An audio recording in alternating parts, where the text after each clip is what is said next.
All right, we're looking at the questions on page 166, so let's talk about that together. Number one, you were to name the president and vice president, along with their political parties, who were elected in 1796. So let's see if we can keep that straight. Megan, who do you have for the president and vice president with their political parties? I have John Adams and Thomas. John Adams and Thomas Jefferson as president. Well, they both weren't president. They ran against each other. Okay, you're not quite exact on your answer here, and you appear to be a little confused. Sally, who were the president and vice president? President John Adams of the Democratic Republican Party and Vice President Thomas Pinckney of the Federalist Party were elected in 1796. That is not entirely correct. Joey, what do you have? I had John Adams as the president. He was a Federalist. Correct? And then I had Thomas Jefferson. He was a Democratic Republican as the vice president. That's correct. So, Question, Stephen. The book really didn't make this clear. The book wasn't really. Yeah. Shame on them. I'm beyond understanding. I believe somewhere in your book there is a chart of presidents and vice presidents, probably in the back somewhere. So at least you could look there. But keep this straight, all right? Remember this. The president, the second president of the United States was John Adams. He was a Federalist, the same as Washington. But the vice president was Thomas Jefferson, who was of the opposing political party, the Democratic Republican Party or the Jeffersonian Party, if you want to call it that. All right, so why was it that we had a president from one party and a vice president from another party? When you think they'd be of the same party. Sally? Because when two people ran against each other, the guy who got second was vice president.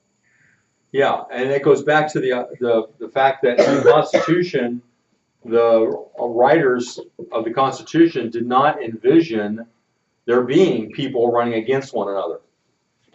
That's the problem. The way they envisioned the election of the president and vice president working was that electors would be sent from the different states. Those electors would come together without necessarily having anybody in mind. No one was running for president. Their idea was electors would simply come, and as they get together, then they will talk with one another about who would be a good president. Oh, I think so-and-so would be a good president. Or maybe this person would be a good president. And they would talk about it, and then they would vote, and whoever came out number one would be president. Whoever came out number two would be vice president. It's just like in class elections. Maybe does that happen in class elections? Whoever's number two is vice president when you're elected? People run actually for vice president? Okay. Well, in some organizations, they do it that way as well. Whoever's number one is president, number two is vice president. Well, already by the time we get to the third election, we have political parties have developed. And so now electors are saying, if you vote for me as elector, I'll vote for Jefferson. If you vote for me as elector, I'll vote for Adams. And so now the electors are coming together already with their minds made up as to the person for whom they're voting. And so this aspect of the Constitution had to be changed. We'll see a little bit later because of another problem that arises. Did you have a question, Brady? Yeah, who's Thomas Pinckney then? Because I had him as vice president. Well, he was running for vice president, but the only way he could become vice president is if he got the second amount of votes. Each elector got 2 votes. And again, it was presumed by the founding fathers that each elector would use 1 vote to vote for somebody from their state. You know, just kind of a throwaway to honor someone in their state. But their second vote would be the one that really mattered. And so the only way Pinckney could get to the vice presidency would be if he came in second, and he didn't. All right, everybody understand the situation there? Now it's going to change, so don't get too used to that. We're going to see an issue later that will help to bring change about to what we have today. Okay, let's go to the next question then. What is the origin of the phrase, millions for defense, but not 1 cent for tribute? Where did that come from? Steph? The phrase millions for defense but not one tribute originated as a cry in America from the arrogance from the French in the XYZ affair. Correct. And can anybody explain that to me? What happened there? What was going on? What does this mean? Millions for defense, but not 1 cent for tribute. Lydia? I didn't understand. Jessica? Anybody understand? What were the French ministers wanting to do? What did they want? They're called XYZ. What did they want? Money. Money. For what? What did they offer to do in exchange for money from the United States?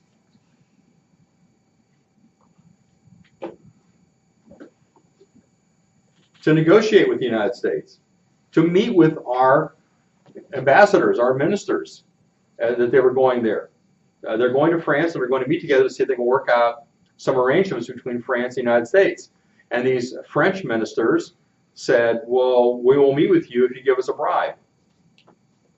And so the Americans said, no way, we're not going to pay you for the privilege of you talking to us and reaching an agreement with our country. And so we'd rather go to war with you than to do that. And so it was during a quasi-war, that is, it wasn't a declared war, there was fighting going on between France and America, which necessitated the meeting together. And so we said, we'd rather spend millions on defense to fight you than to give you 1 cent for the privilege of talking to you. Okay, everybody understand now? Yes, no? Anybody need more explanation?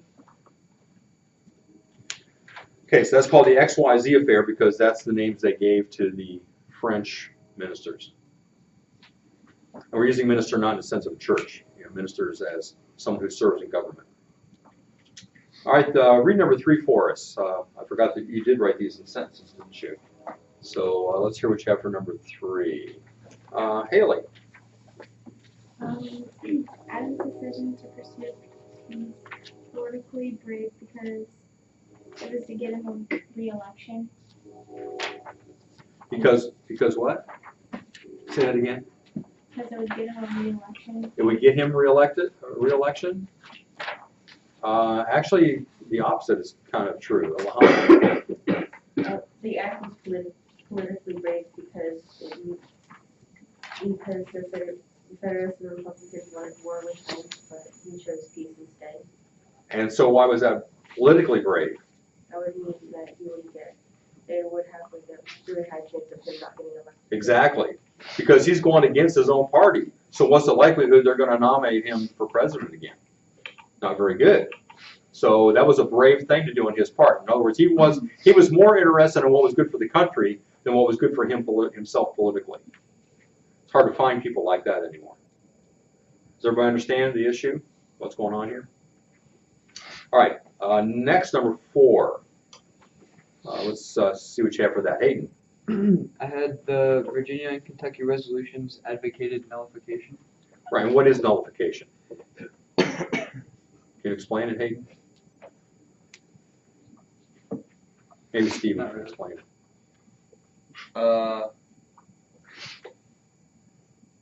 What's it mean to nullify something? Hard to explain. No, it's not really hard. Kind of. To like do away with it. Sort of. To like oppose it. Yeah. Nullify means to negate something, to make it, have a negative, to say this is not what we're going to do. It's to say that this law is not in force. So nullification by Virginia and Kentucky, what they're saying is if the United States Congress passes a law that we don't like, we're just going to say it's not valid here. It's not a law, basically. They're saying it's not a law. It's almost like a veto power. Okay, that's nullification. Does everybody understand nullification now? Could you explain it now, Stephen? Well, I did explain the answer kind of, but I just wasn't 100% positive. Okay, everybody else, could you explain it now? All right, now, if there was another step that they talked about, I'm not sure if your book mentioned this or not, but what if nullification didn't work? Both Jefferson especially advocated another step if, when they nullified the law, if the United States kept on pressing it and trying to force them to keep the law that they had nullified. Do you know what the next step would be? Or what Jefferson advocated?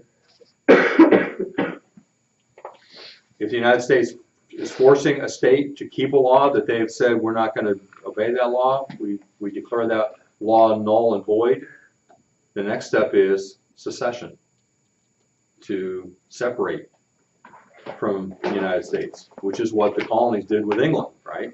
So they're saying the same thing. If you're imposing laws on us that we don't think are good, then past nullification, the next step is secession or separation. All right, the next question, number 5.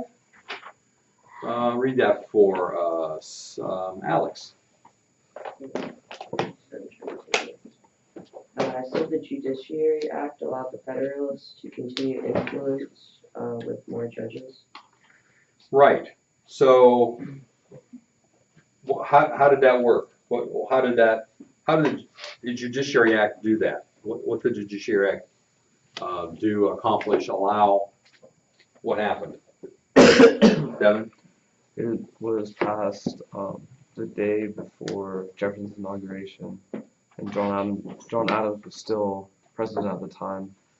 So when the court was expanded, he put Federalist judges in the new positions. Right, exactly. Does everybody understand that? So remember, the election takes place in November, but people don't take office until the next year. I can't remember whether it was, it might have been March in that year. It used to be later. Now it's January. Well, in the interim, the old Congress is still there.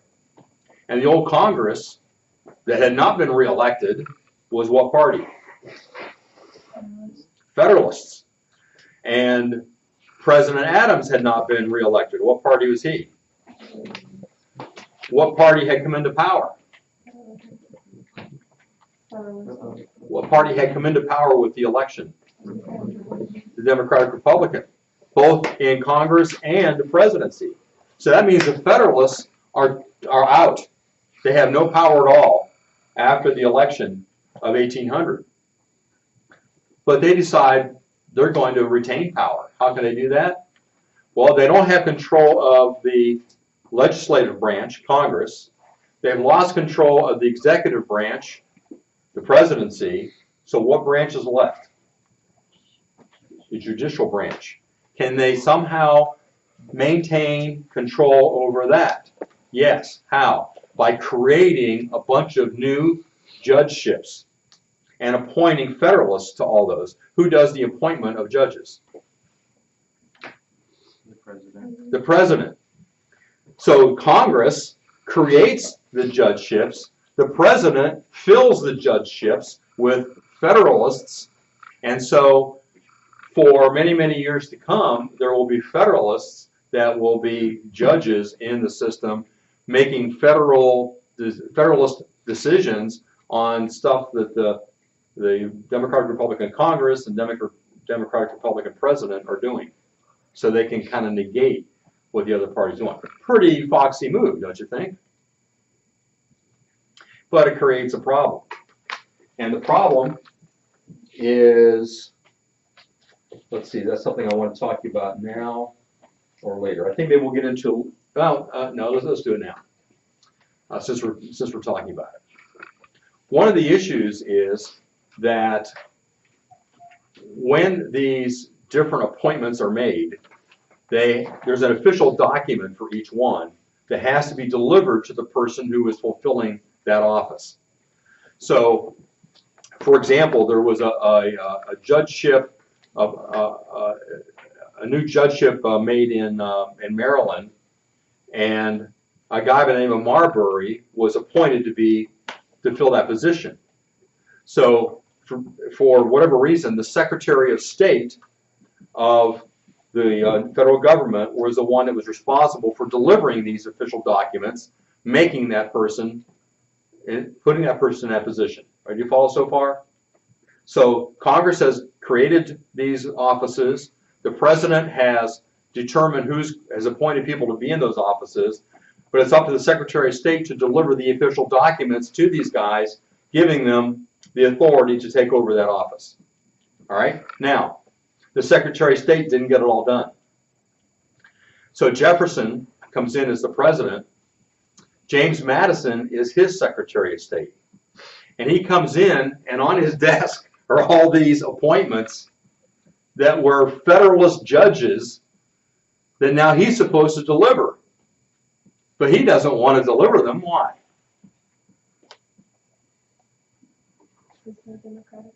Because he's a Democratic Republican.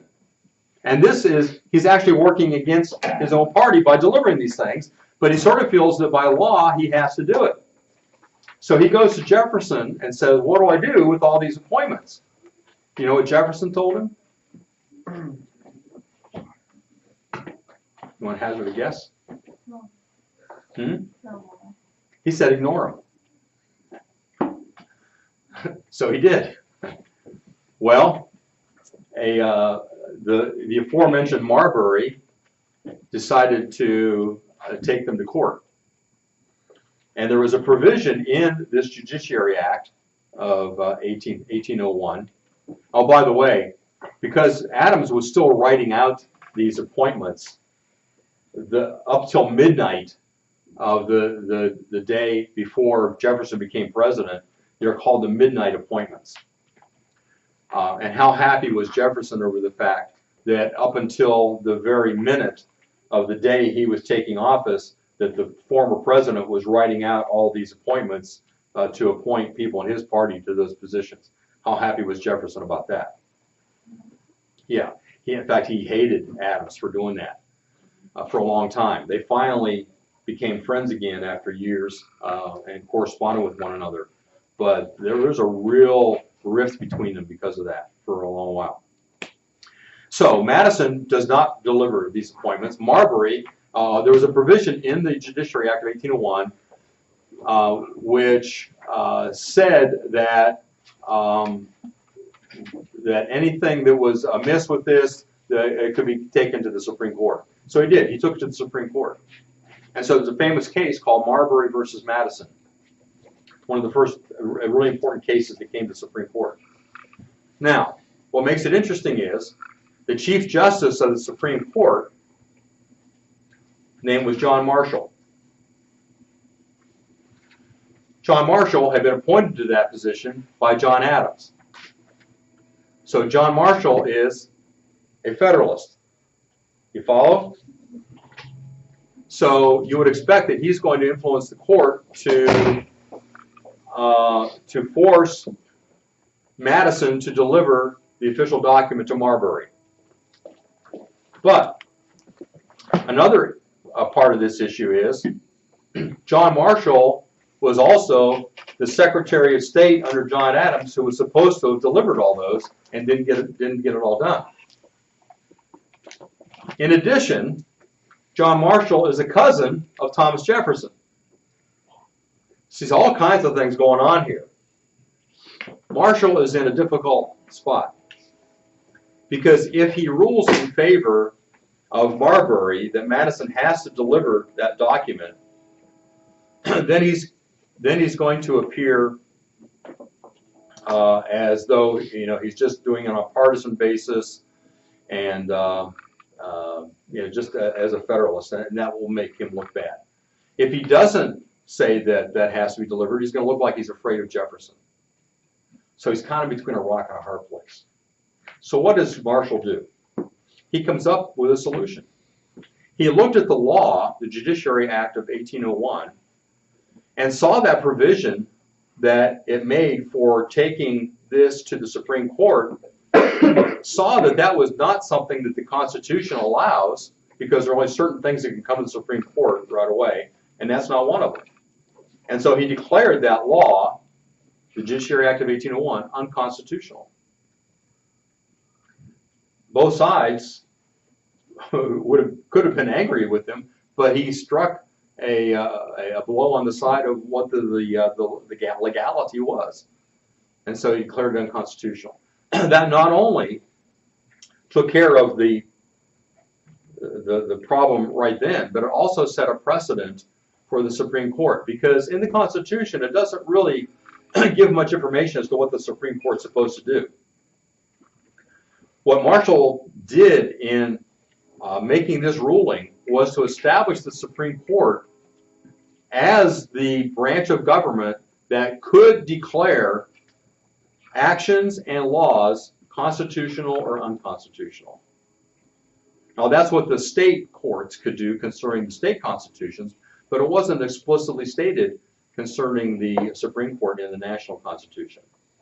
So John Marshall initiated what has become a primary function of the Supreme Court ever since, and that is to determine the constitutionality of actions or laws. But interesting way that it all came about. Marbury versus Madison is the name of the Supreme Court case. All right. So that takes us through our questions for today. And we have a few minutes left that we can continue watching Washington, Forging of a Nation. Our questions are ahead of where we are, but that's okay. We don't have a film to watch concerning Jefferson, so we will continue to work ahead. In fact, for tomorrow, I want you to read and highlight handouts number 13 through 17. Read handouts number 13 through 17. All right, well, let's go back to George Washington. Remember, the last thing we saw was the Whiskey Rebellion in western Pennsylvania. And now we'll come back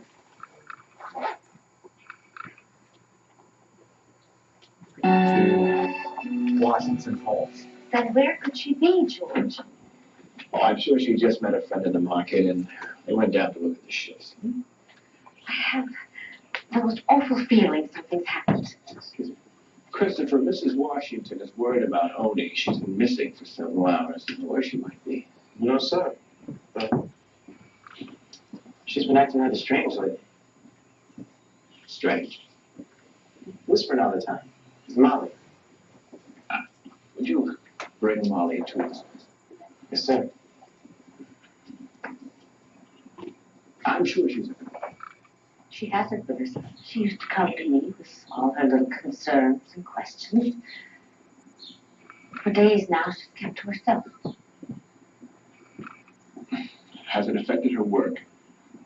She's too conscientious for that. But all I get is yes, ma'am, no, ma'am. I'm afraid for it, George. She don't want to come right away. Hey, Molly, do you know where Oni is? No, sir. I think you do. No, sir. Molly, you must tell us the truth. Or she may be in trouble. Need help? No. No. Please, Molly. She ran away with Gerald, the Frenchman. I wanted Mount Vernon because he tried with me first. He gonna do her wrong, I know. Oh, George. Molly, do you know where they went? They long gone now. Where? New England. Freedom. Freedom. He doesn't care about her freedom. He wants her. She'll be ruined and he'll abandon her. Christopher, will you take Molly back inside, please? Yes. I didn't want her to go now. I swear I didn't. I know. It's all right. Why? Why would she want to flee a situation where she's treated so well? Where she's loved. I never thought of it that way. I don't know what I feel. Is that hurt? That she didn't come to me? I know how much she means to you. She's so young, George. What will happen to her? I'll notify the customs collectors throughout New England. She may choose not to come home. She may want to be free.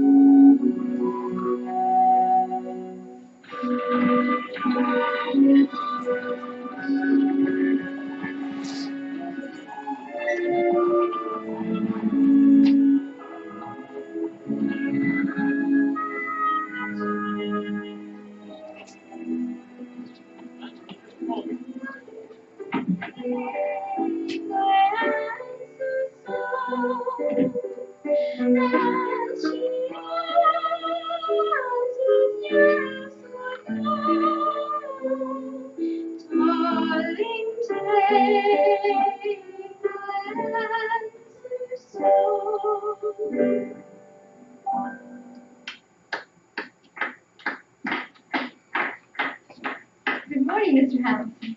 Your voice, Miss Custis, is almost as lovely as you are. Thank you, sir. Forgive me for interrupting such a beautiful song sung by such a lovely young lady, but I had to see you. I'm very sorry about Mrs. Hamilton's loss. It was a loss. Yes. My whole life seems to have been a loss. I've sacrificed everything to my wife to create a strong government, but now the Jeffersonians control the House. All my victories have turned to ashes. I've given too much, too little to a country that has shown me no gratitude. No, certainly, I don't refer to you, Mr. President. The one man I'll always place first in my regard. That's why it's so difficult to have to tell you, sir, that I've decided to leave government service forever. Perhaps we should talk about this when Mrs. Hamilton is seated. I can't go on. As Treasury Secretary, I've been accused of everything from financial chicanery to moral depravity. Yet I've so little lined with my own nest that I'll have to borrow to set up a law practice in New York. You are very important to me, Alex. Your grand design for America's future. That too is ashes. Surely you realize what a failure I am as a public man. I am. I admit it. I hungered for fame. What did I get? Scorn. I lacked politician's skill and compromise. Truth is truth. It cannot be had. I mean, why am I so disturbed by plots? Slanders calmly viewed by everybody else. Am I a fool? A romantic? A Don Quixote? My own? Okay, there's a term you may not know, a Don Quixote. Anybody ever heard that before? Or know who Don Quixote was? Sally?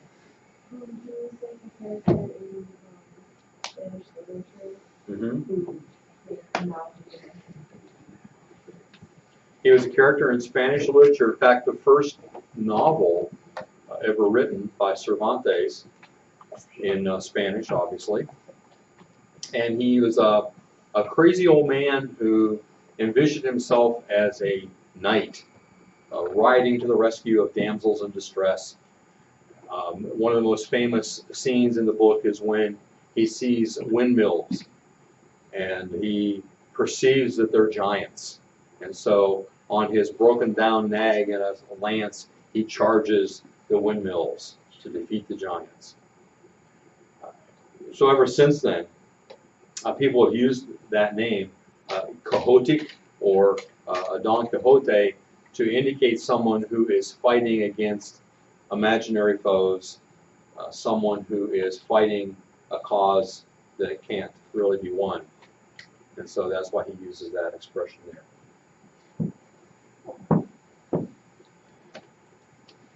Worst enemy. Yeah. Look. You ride down any street, you will see Americans at work, doing things, earning their bread, building a life and a nation. And you, Mr. Hamilton, more than any of my ministers, are responsible for that. I want.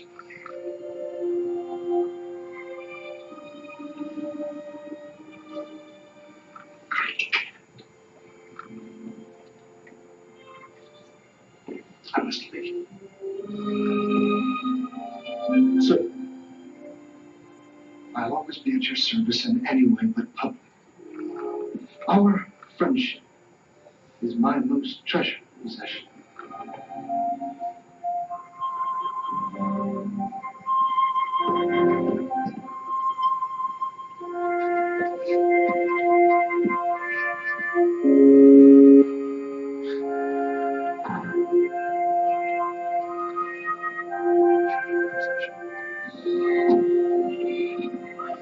no, this country needs John Jay for its emissary. Very well, sir. If you feel that strongly, I will serve as your envoy extraordinary. Good. Now, John Jay was the first Chief Justice of the Supreme Court, but he had so little to do and of little importance that Washington found something that was more important, that is to send him to England as an emissary to try to work out a treaty with England to avoid war with them. I am deeply grateful, Mr. Chief Justice. Even our embargo has not stopped the British from bullying our ships. Only your mission can prevent war. Mr. President, the conflict with Great Britain threatens our very existence. My mission has been made far more difficult by those French sympathizers who have us bait England. I'll twist the lion's tail hard enough to make him wince, but not so hard as to make him pounce. I find nothing those Jeffersonian scoundrels propose worthy of humor. If you, sir, would only sit on them for a few months, the prospects for peace would be greatly enhanced. Jay, I want you to understand that you are the president's envoy and thus must represent all of the people, even the Jeffersonians. You will agree to nothing that will violate our existing treaties with France. We're waiting for it.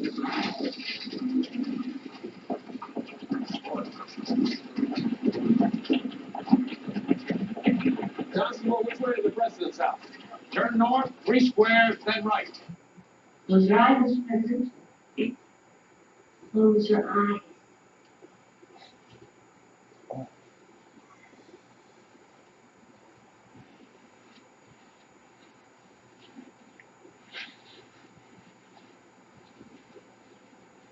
Can I open them now? If you did.